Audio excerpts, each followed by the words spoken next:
I'd like to thank PoemCity and the Kellogg Hubbard Library. I think I told you my name, Ann Charles. I'm going to be your moderator today. And let's go forward. Let's start with Kim Ward, who is a poet and playwright and a visual and theater artist. You may have seen Kim around town in various incarnations, theatrical, poetic, and otherwise. She's the founder of the Vermont Playwrights Circle and received her MFA in performance poetry from Goddard College in 1998. Her play, Angel in the Fire, received the 1999 Playwright Showcase Award by the Vermont Actors and Theater Artists Association and was also accepted into the New Frontiers Conference of 2000. She has lived in Montpelier for over 20 years and teaches English at Norwich University. Welcome, Kim.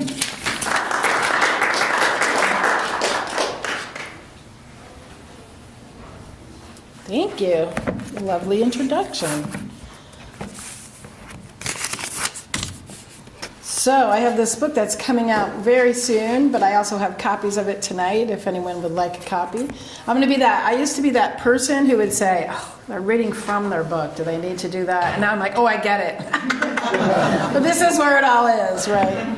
But I do have something that I pulled out that's apropos of the eclipse as well. Oh, you know what? I got to go get my glasses. I brought them. I know it.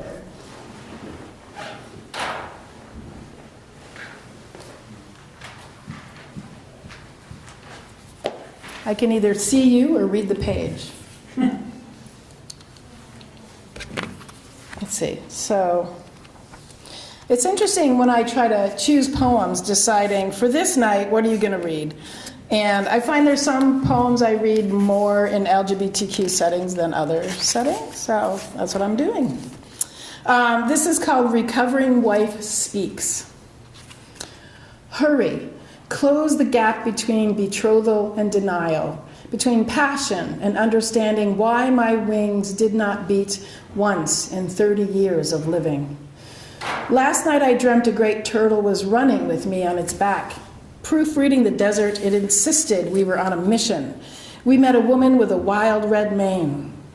She fed me sweet apples. Her lover, confusing women with eagles, had chased her out with a shotgun in the middle of the night. We proofread the desert together. The turtle gave up its shell for us, and we swam in its bowl of ocean. She was laughing water, and I was in the driver's seat, my smile bordering on cool, until I saw her slender hand poised to touch the horrific past before me and awoke alone. I promised myself I'd put on a timer. I wrote that was, maybe you can tell, as I was getting divorced from my ex-husband. He was not a bad guy.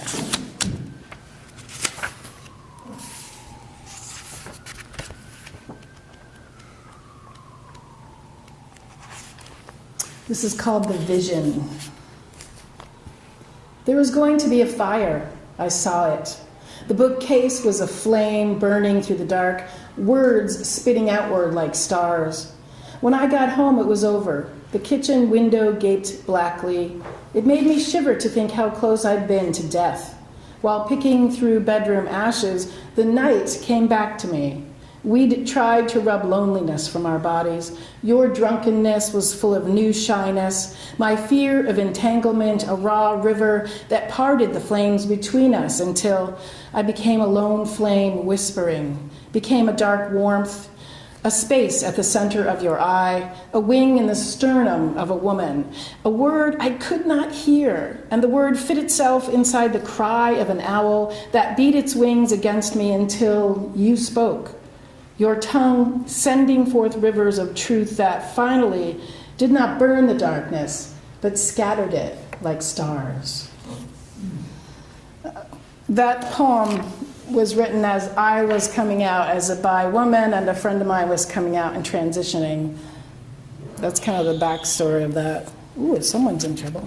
It's that screaming out there.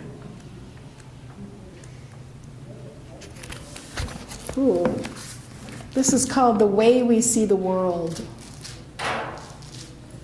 The way we see the world crumbles into new country the moment we dance outside of the circle.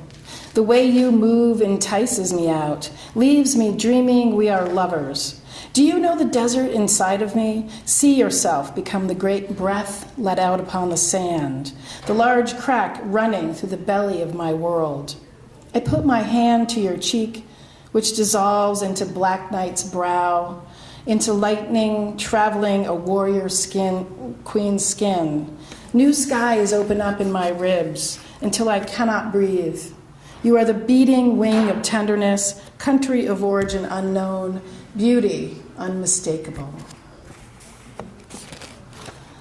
That was a poem I wrote for my now ex-partner who I was with almost 18 years. We're still close. That was when we first started dating. But then she also suffers from a lot of depression. So I have a few poems in here that deal with depression. And this is called Go Still. Autumn air seeps into your summer house. You go still inside and feel the swirl of stars buoy you. You go still and deep and let the incision be the path. Let the slow, solid pump of that muscle, the deep heart, carry you through. What courses in my veins is poison and eternal life. It's gamma ray and goddess shine. I forget that among the tumult of the day until autumn air seeps into my summer house and I go still and feel the swirl of stars buoy me.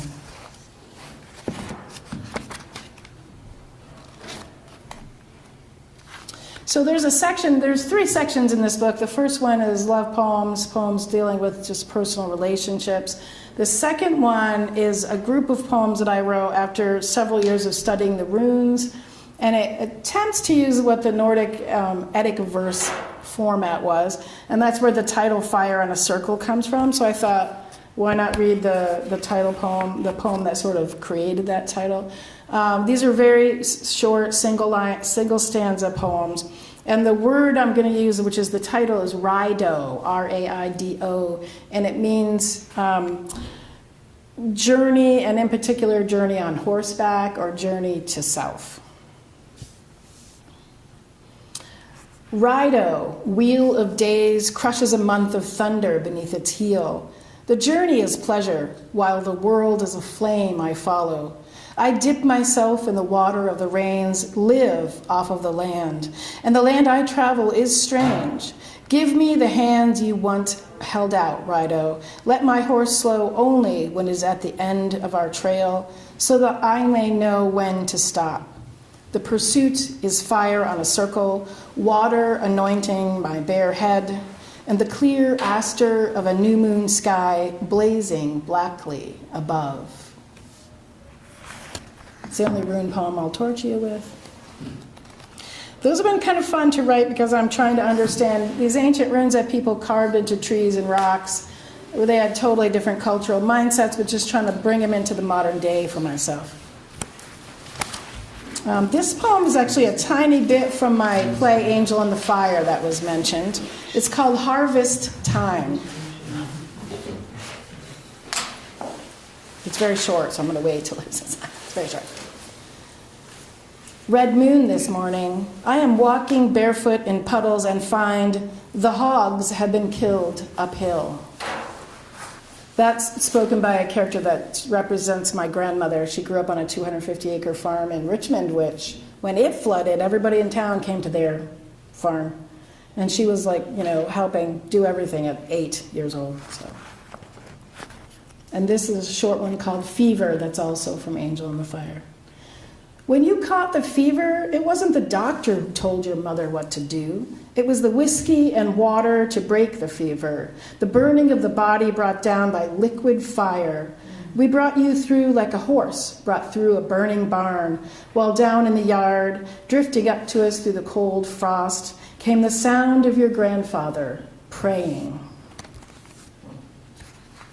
And again, so this play I wrote is about 3 generations of women living in Vermont. And my mother used to say that her grandmother said, What you need when you're sick is whiskey and red liniment. And I'm like, what the heck is red liniment? And she said, we have no idea. Who knows? Who knows what were people giving them? But that's what she would do. The whiskey obviously broke the fever. This poem comes from, there's a quote that I love from Andrea Long Chu's book called Females, which talks about gender and the female situation of, feminism. And the quote she had is, and the combination of Eve plus testosterone would produce Adam in her world, right? Formula, fire, vessel, strap. In what way did I truly first come to pass? Eclipse, skip, turn. My skin truly burns, to be let loose on the cobblestones of the city. And if I had been thicker, taller, less pretty, had the formula have raged over a Bunsen a bit longer, then would I have surely been the king of my own destiny, the queen left behind in the mud pit. In the tin plus estrogen minus father equals trailer of my childhood home to rot.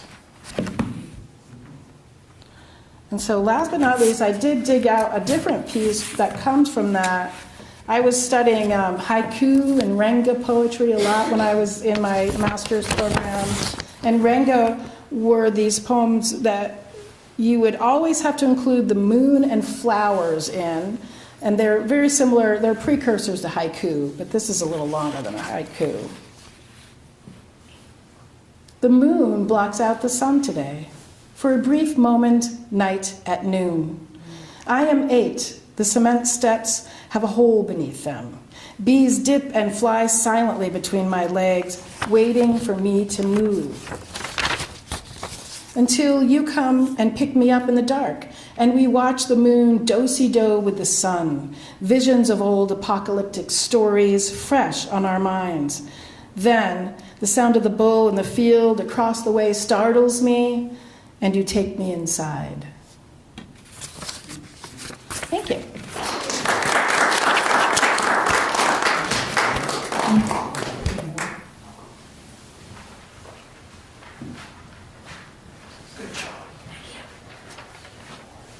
Thank you, Kim. I forgot to tell you that there are books on sale in the rear, so after the reading you might want to ask the poets to sign them and purchase a copy. Our next reader is Linda Quinlan, whose book Chelsea Creek was published by Brickhouse Press and was the recipient of the Wicked Women's Poetry Award. And I think Linda is a wicked woman. That's my personal perspective. Her poetry has appeared in many literary journals, some of which include Sinister Wisdom and the New Orleans Literary Review. She was Poet of the Year in Wisconsin and is working on a manuscript for another book. Welcome, Linda.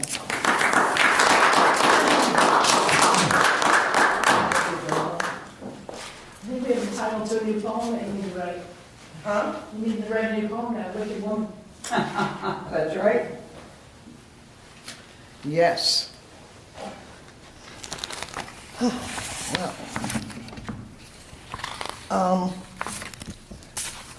I'm going to start out with a fairly new poem that I've been working on, and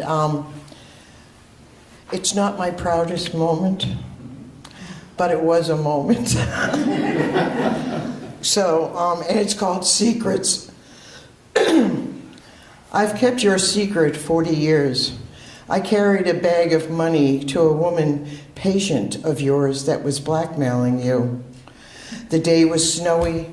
I couldn't find my boots in the back of the closet where so much is buried and forgotten.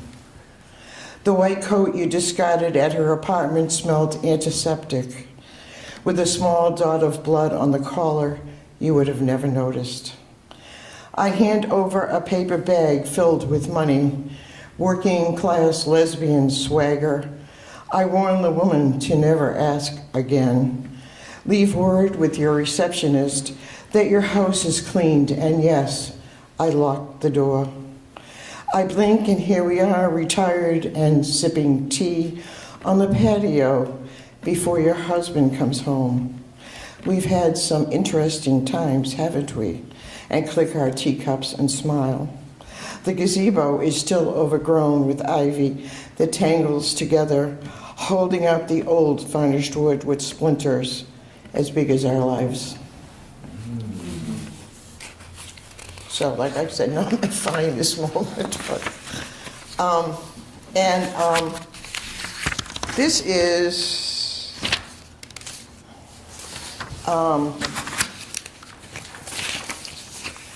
another not finest moment, but, and it's about my cousin, and it's called Babysitting Danny. Danny and I met for the last time at a Fifth Street bar, 2 doors down from his mother's old haunt, where I ran numbers for her to the boogie joint across the street. My hand reaches for him, then retreats. He is a tear waiting to fall on my cheek. I taught him to steal at Woolworth's. He emptied his small pockets and delivered his haul to older girls he wanted to please. Balloons, eyeliner, and candy lips that bled into our mouths. His mother was 43 when she was found dead, empty pill bottles beside her, no last words, in an apartment above Cat's Bagels. I wanted to steal something for him, to give him his mother's laugh, the way she held a martini and a cigarette. I paid for his beer and offered nothing more. He lagged behind me, my car door opened and shut. 6 months later, he's dead. Beer bottles on the floor, California sun on my face when I get the call. A gun in his hand, no suicide note, a lone picture of his mother on the nightstand. So,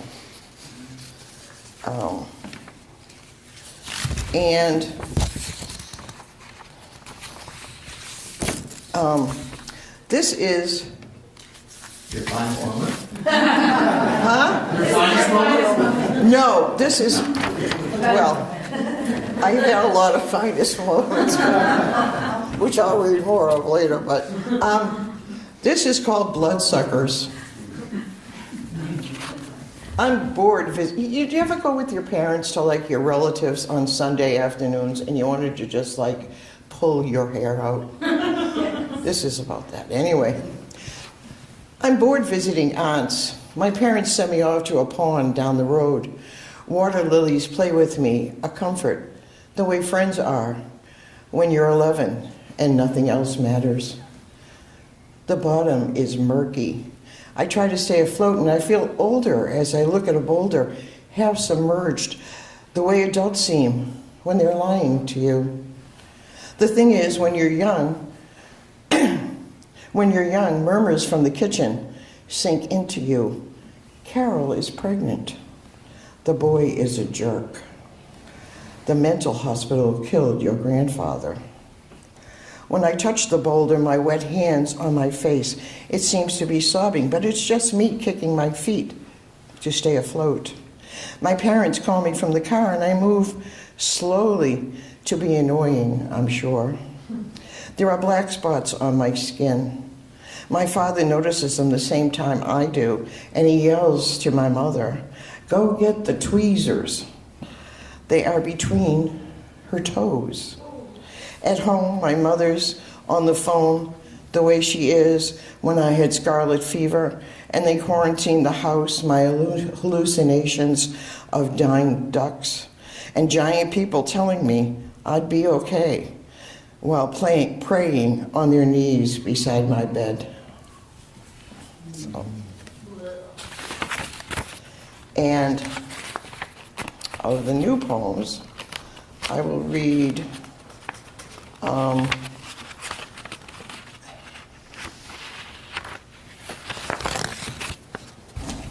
Father Tom. And I could say that, again, this is not my favorite, my finest hour. I don't know, I had a rough childhood. But anyway, Father Tom, a priest at St. Rose. 45 years after Faye's suicide, Tommy finds me on Facebook. His sister perched behind his familiar eyes, a distant cooing of someone long gone. He was 12 and I, 14, when I taught him to French kiss. I had totally forgotten what he remembered as divine. He asked for pictures of her sister, and I had many. Teased brown hair, black nylons, and a look of toughness we all flaunted. In one, she's standing beside, we all flaunted. In one, she's standing beside Diane, who carries a switchblade in her pocket. We didn't talk about the mental hospital or how we scammed to break her out, give her back her daughter stolen from her arms, and move to New York City. Her daughter is 55 now, brought up in some suburb. I hope she is loved, has a fuck you swagger, and devours Italian food. Neither of us cries until one day I'm in the car and the oldie station plays, "Tommy, can you hear me?" I was a pinball wizard at Revere Beach. Faze cheered me on and insisted we hang by the Himalaya, rising our voices towards the waves.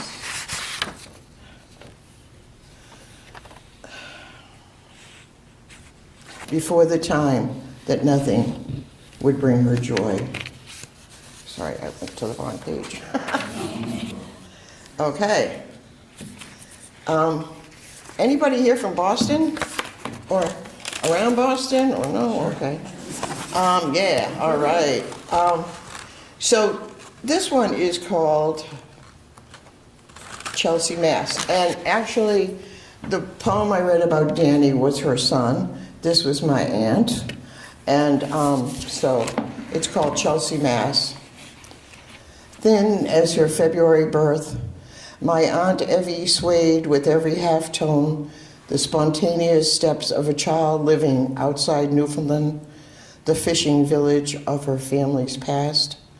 This wasn't New Orleans, where she might have had a chance where anger and creativity collide. This was Chelsea, a city of bad daughters and warlike sons where nothing grew but immigrants and hunger.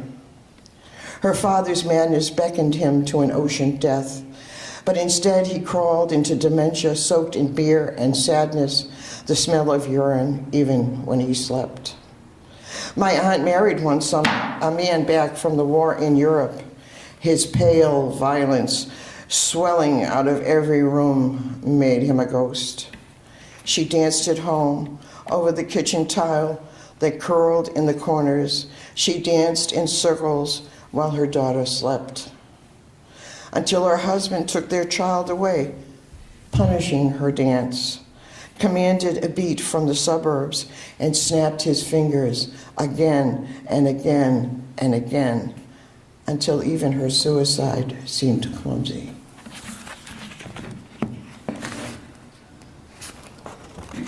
Okay, let's see. A little on the lighter side.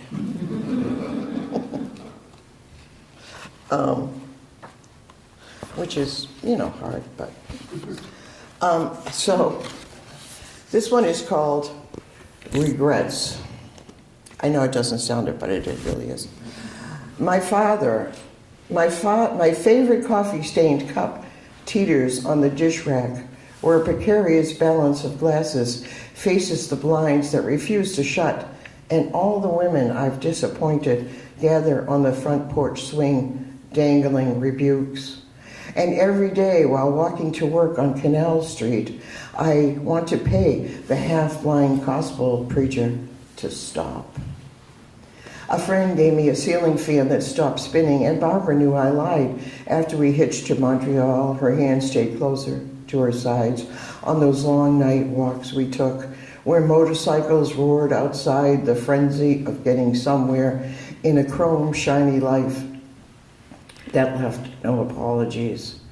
My half-unpacked suitcase leans against a salvage antique rocker, too delicate for sitting, and I remember fly fishing with my father. Avoiding all obstacles, we cast a wider and wider circle over the grass in the backyard.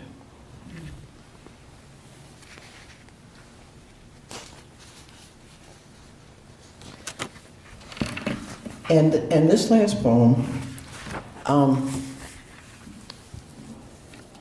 guess is, it's about Montpelier, and I just have to read it when I'm in Montpelier. I don't know, it's a little sarcastic. So hang in there. Montpelier, Vermont. The party was crowded with women, all white and all middle-aged, and still I felt out of place. No Merrill boots tucked neatly by the door. And the wood stove had a pumpkin kind of face that threw heat, but not nearly enough. A woman sighs and stretches, her purple wool socks slouch down around her ankles. Says, this is the best place in the world to live.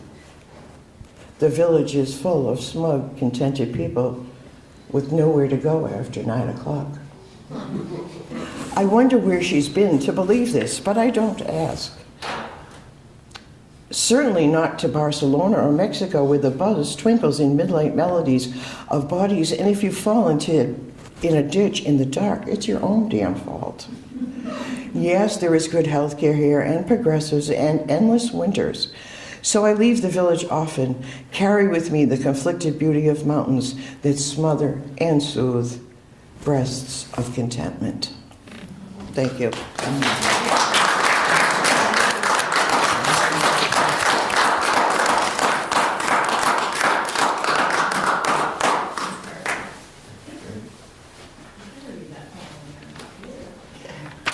Thank you, Linda. Now, our next reader is a local luminary also, and I hate to mention it, but I know it's a poetic setting, but if you have political inclinations and live in Barrie, you may see Sam Stockwell's name on the ballot for mayor. Just a shameless plug, unrelated to poetry maybe. Sam Stockwell has published in Agni, North American Review, and The New Yorker, among other publications. Her new book, in the back I presume, Musical Figures, is published by 30 West Publishing House. Her two previous books, Theater of Animals and Recital, won the National Poetry Series and the Editor's Prize at Elixir, respectively. She won the Massachusetts Poetry Festival First Poem Prize, was selected as the Editor's Choice at Panoply, and was the Editor's Choice for Bryan Mill Press. Sam, welcome.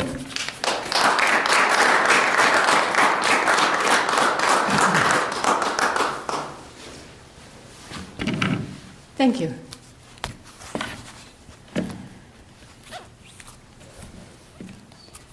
I'll start with a couple poems. I will start by making sure I know what time it is. Can you put the microphone down a little? Thank you. I used to do this.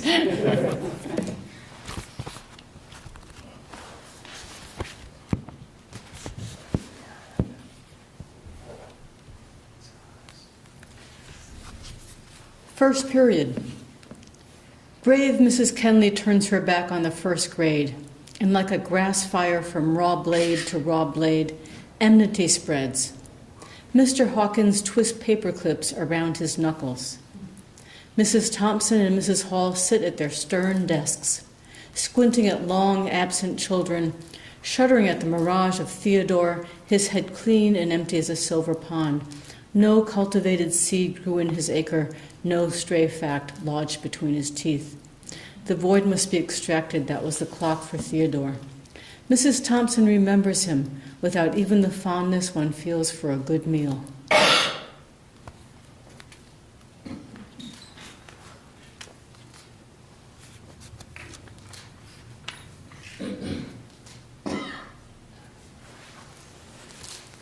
City bus. I was a somewhat sickly child, and so I had pneumonia for like a long time and spent a long time in the hospital.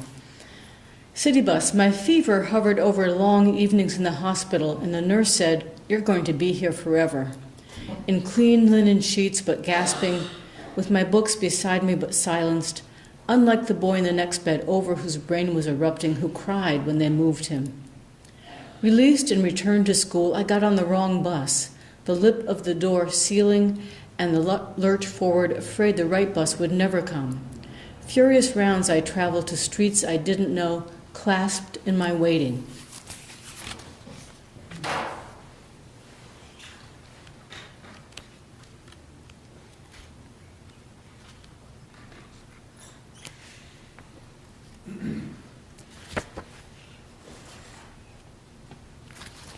My father served in World War II, and that was an experience that really he continued living in throughout the rest of his life. Dining out. When my father climbs out of the restaurant, he's 10 years older, his hands mottled in the sun when he resurfaces. Scared, he returns for a drink. He dives back to his table and his war buddies are there.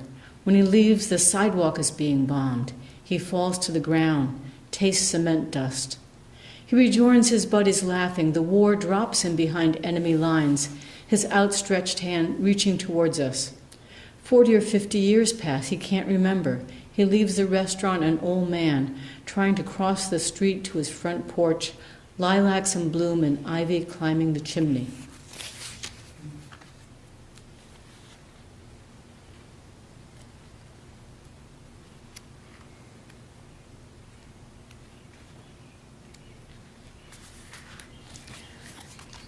My parents married each other several times. Of course, to do that, they had to divorce. They divorced several times.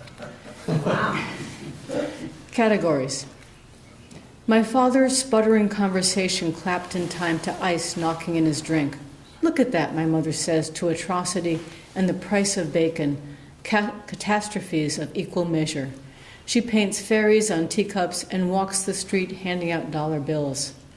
My mother sorts her collection of sugar packets and plastic bags.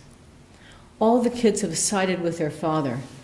The police, the pastor, none rescue her despite her frequent calls.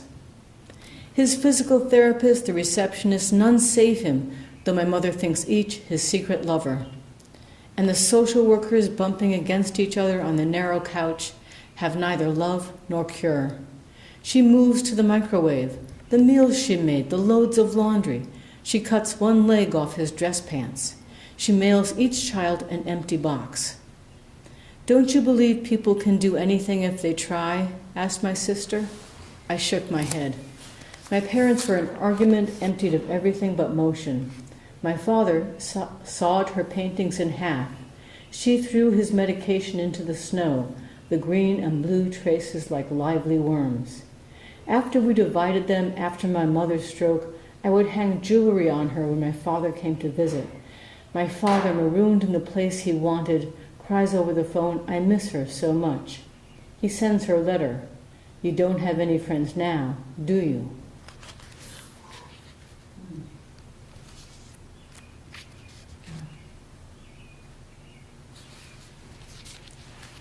And I think one more poem from this. Road Trip. We slept by the highway in West Virginia. I don't remember how we made it that far. By morning, the gullies of the sleeping bag were filled with snow. In the few houses strewn beneath the overpass, we could smell cornbread frying and hear dogs. Because his parents were wealthy, he was supposed to bring money. He unrolled a candy bar and a quarter, his broad shoulders shaking as he wept. We turned back a long way from New Jersey.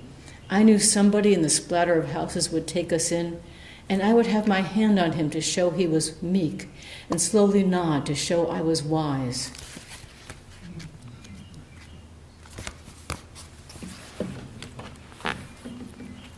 And now I will fumble with some of the poems in here.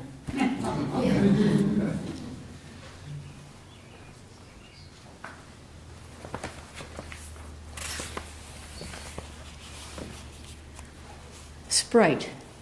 And Sprite in this case refers to the soda, not the fairy. My wife, I have insomnia a lot, and so sleep is a treasured and rare visitor. My wife untangled me from a spurt of sleep, and in the dark, cold snow crust, we skippered over to our neighbor. His top half collapsed over his lower, braced in the snow by one fist. the wheelchair hunched over his back, his head inching to the snow. His head inching to the snow at the end of the ramp. His voice softer than dark, but J.R., deaf, had heard him as she limped along the road with the urgent need of the dog at the coldest hour. And now the two old of us maneuvered him back in his chair and back into his house. We crunched on empty soda cans by the ramp.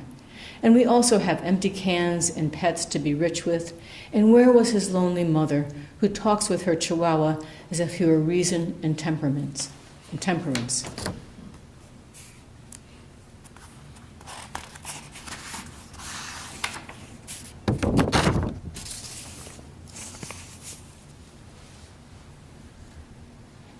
My family came from deepest, darkest central Maine. So everything south of Maine was the South. And they didn't go out a lot. Apple cake. The afternoon clouds came out in the afternoon sky. My uncle is taking us for a long ride. The ride goes by a paper mill where he worked in a long nothing of closed stores and stubs of forest, like the memory of youth, only partially furnished and visited on occasion. He wasn't looking anyway. He was caught in the now of his odd nieces and their stray comments. They would have cake with his wife later and return to the South, which as often as he had visited, he had no language for.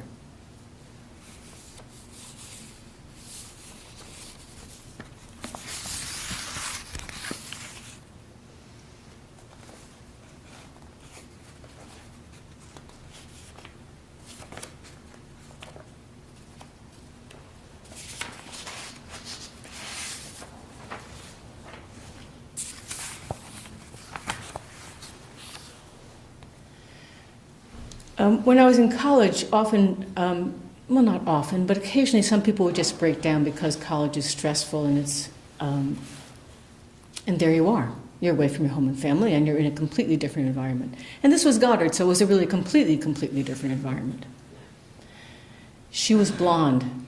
She said she needed to scream, so I walked with her on the lawn of the campus. You know how you see a mistaken assumption stroking its broken heart? The ambulance arrived for her dizzy head, one shrieking, one screaming. I could never scream. It wouldn't come back out. Broke like that, yawning and numb. I was a poor handmaiden to madness, familiar but not encouraging. You remember how Canal Street feels like the backstage for an idea of a city? Forbidden, only the creators wander here, not the creations in spandex and jokes stuttering under streetlights.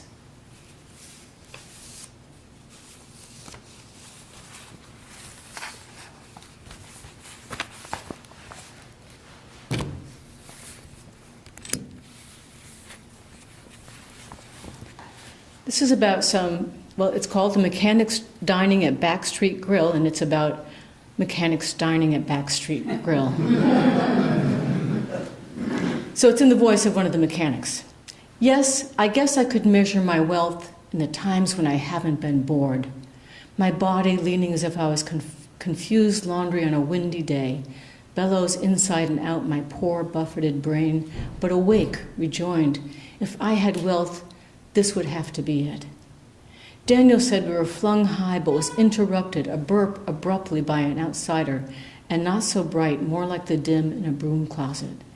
It made me feel better about my failures. I murmured odily to Alex, and I chewed on a cigar with my bourbon as though I was mighty. I'm not complaining, although I wanted, before I was my mother's, a hand on my brow, signifying greatness, an emollient bestowing a secret mark, and ever after, a cake without compare. I'll read a couple more.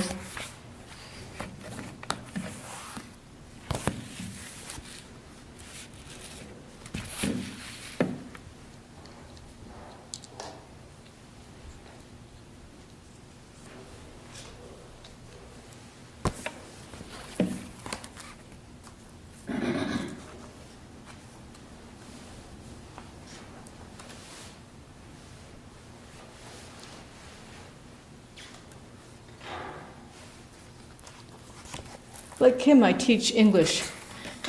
I teach at Community College of Vermont. This sermon on composition. A sentence, Michelle, is an equation. It needs two balanced parts. Tired sentences and fresh sentences both.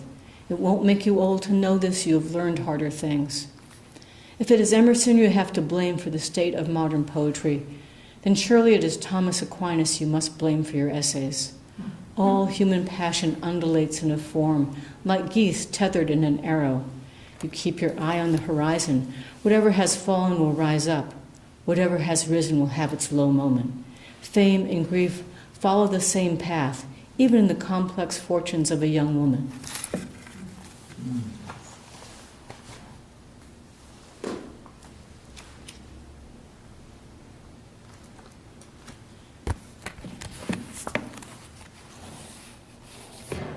And one more.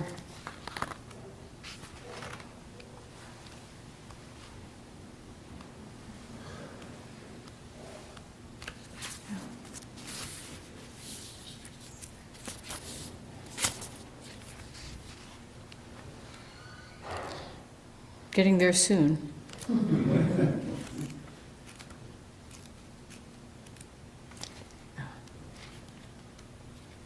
Cold War. My father made a still next to our air raid shelter. The men passed the jug around, choking and weeping, their faces blistering, saying, "This is good." Then the rare great aunts arrived in identical floral bosoms.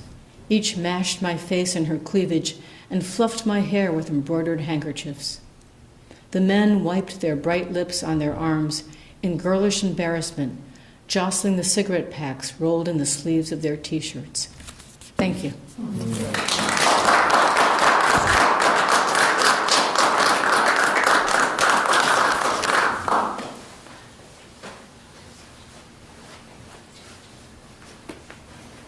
Thank you, Sam.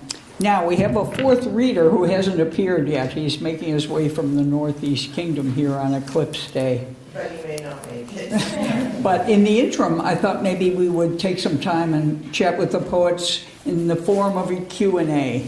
And I have a question I'd like to start off with, my favorite question that poets sometimes don't like to answer, but I'll just pose it anyway. I'm ready. Good. I'm always interested in literary influences, so would you mind talking about your literary influences? And I think this detaches, and we can come to you if you... Look at that. I know. She's right. She knows. Yeah. I'm used to this question. Well, as a kid, it was, of course, Emily Dickinson, right?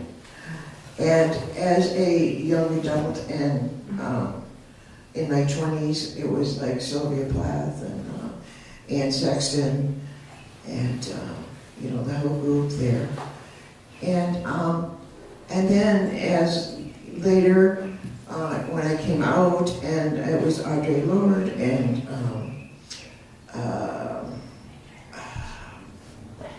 Adrienne Rich. It was Adrienne Rich, and a lot of lesbian poets. And so, those were my main influences. I also really like Eileen Myles. I sort of feel like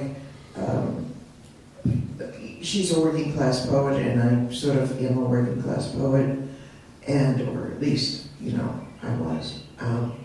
And so her style and her sort of attitude, I really like a lot. So anyway, there you go. I think the first poet that I chose to read when I was a teenager was Denise Levertov, and I was just like, oh, a living woman poet. It just seemed great. So I loved her work because she was alive, and it was, my first choice. But when I got to college, I was introduced to a number of poets, and I really liked, and I went directly from undergraduate school to graduate school in creative writing. So I was really immersed in all the poets of that time. So I probably read Robert Haas, his first book, Until It Fell Apart, certainly Louise Glück and Ellen Foy, because they were my teachers. And then I found John Berryman, and the world like opened up for me. I mean, I didn't read any of my more abstract work, but his voice is so powerful. Oh, and a gay poet in Boston who wrote In the Western Night. That's an excellent book. And I remember reading that, like I read it from cover to cover, and then read it again from cover to cover. I also like Gloria Sheck a lot. I think I read her when I was, in my 40s. I was really impressed with some of the things that she does with language. Or should we tie up, Linda?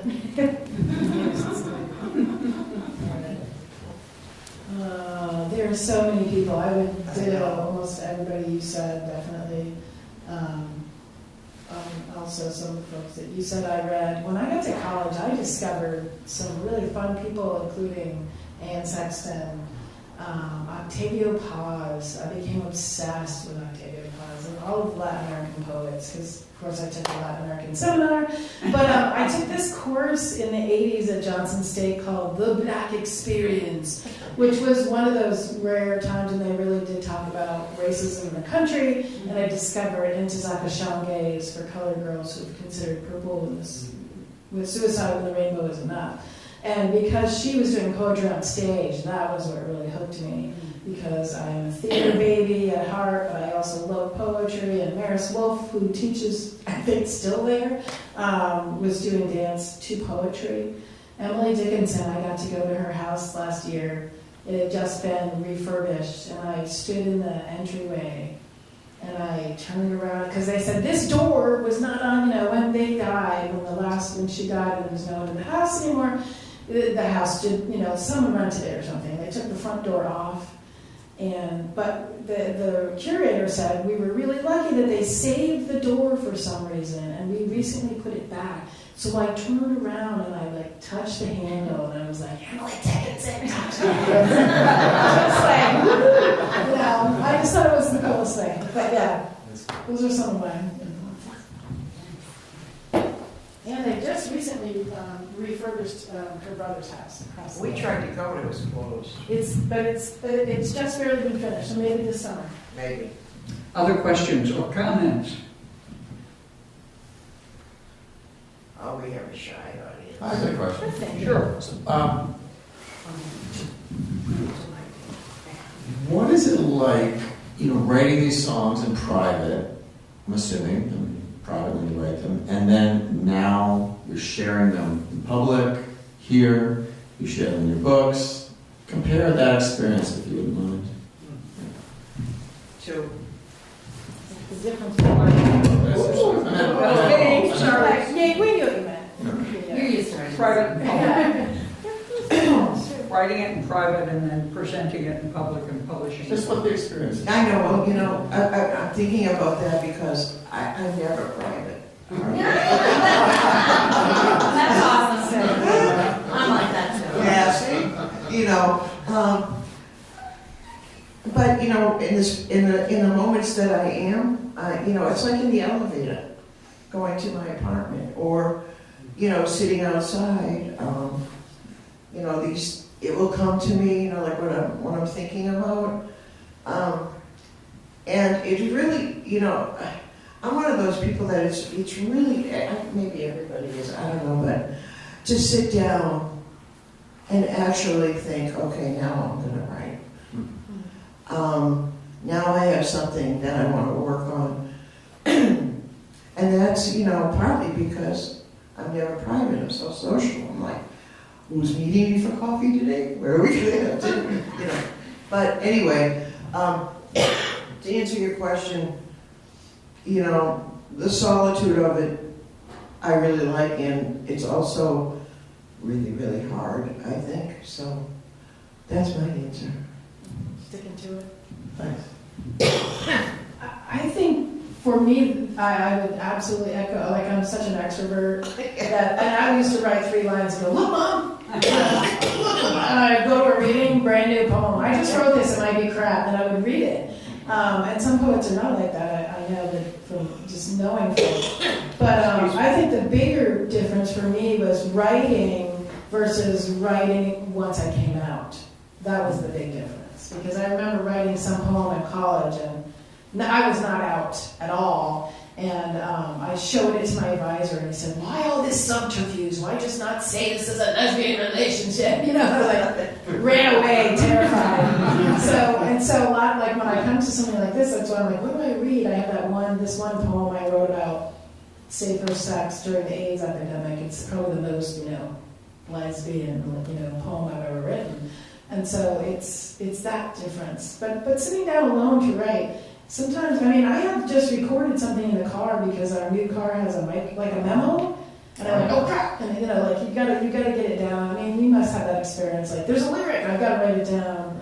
So it just kind of comes out of you. Then it's like, well, someone's gonna listen to it. I hope, right? That's why I write. I'm very introverted, so the writing in my closet, that's much better. Reading it in public is hard. It's a bit of a challenge. And, I'm such a big fan of John Berryman. So he's on YouTube, so you can get these old YouTubes of John Berryman reading his poetry. Well, he read it completely wrong. So, hearing him read it, I was like, you put the emphasis there? Are you sure, dude? Because I know that poem by heart. So, for me, the poems that I love are poems that I know from paper.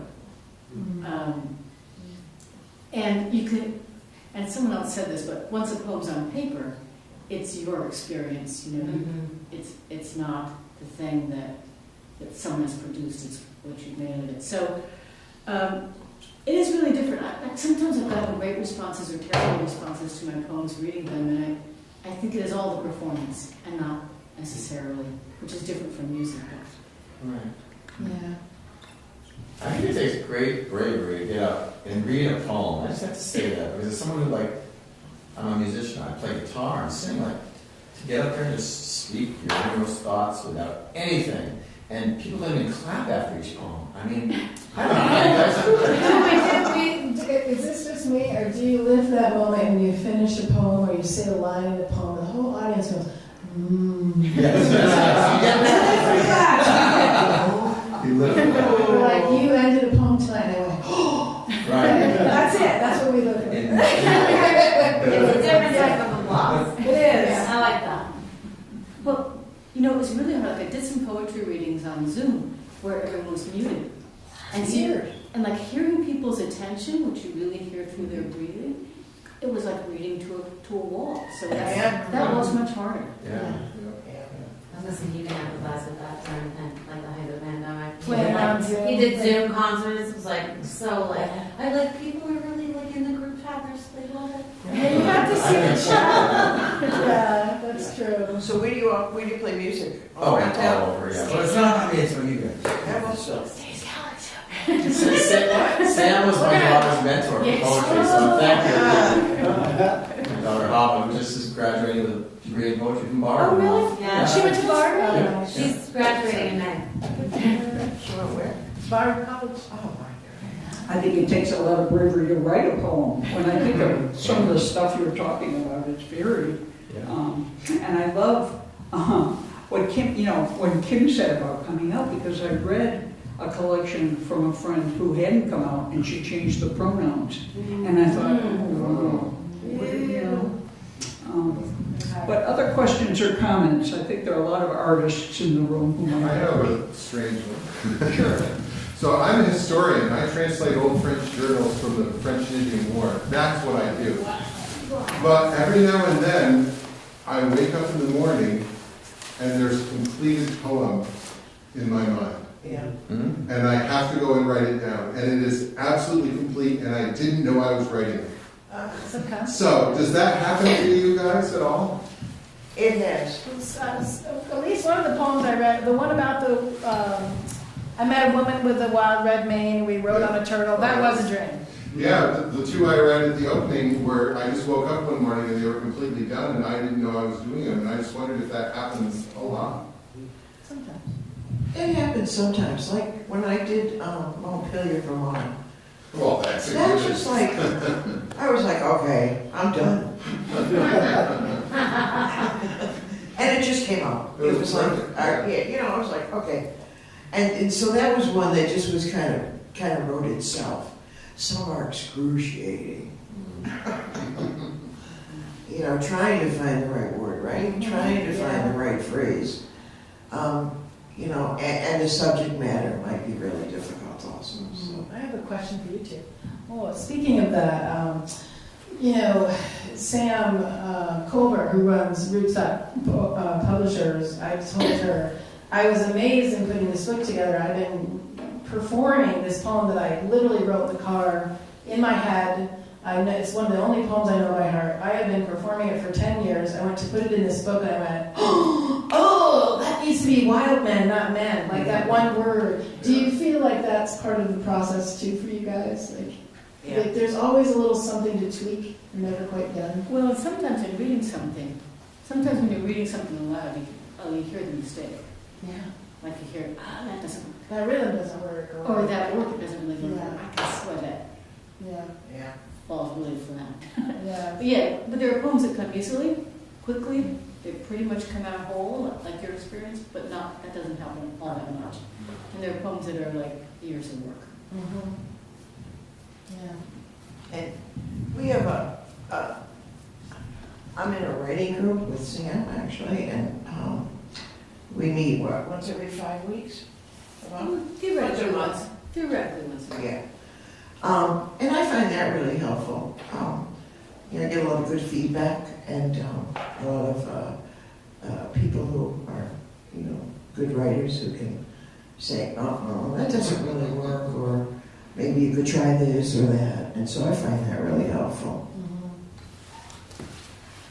Yeah, Virginia one.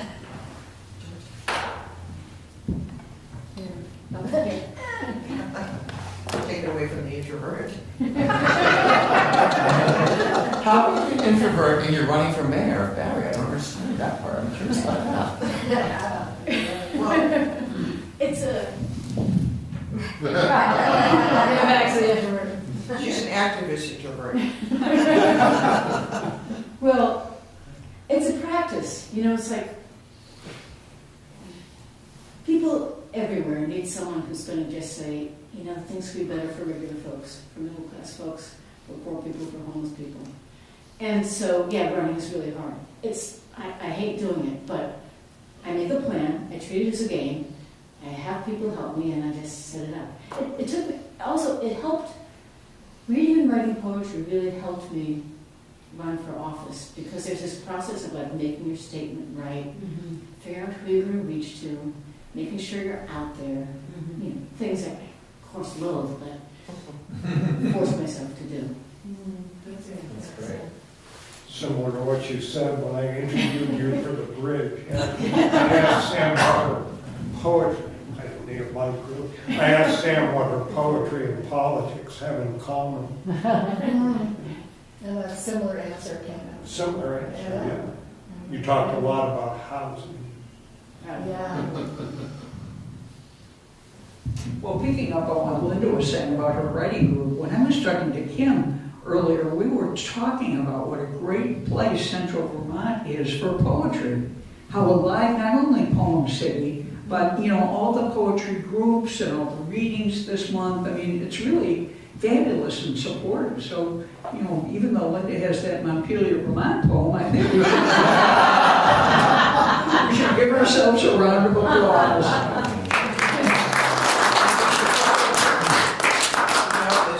Dinner after 8:30, so. Let's go forth. Talk to the poets, buy some books, go forth into the evening, and thank you very much for coming. Thank you.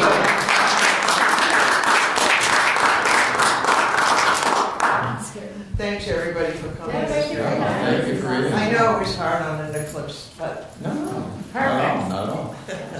And the eclipse was done. Yeah, exactly. Done. I'm so glad to hear that college worked out. Oh, yes. Sorry to miss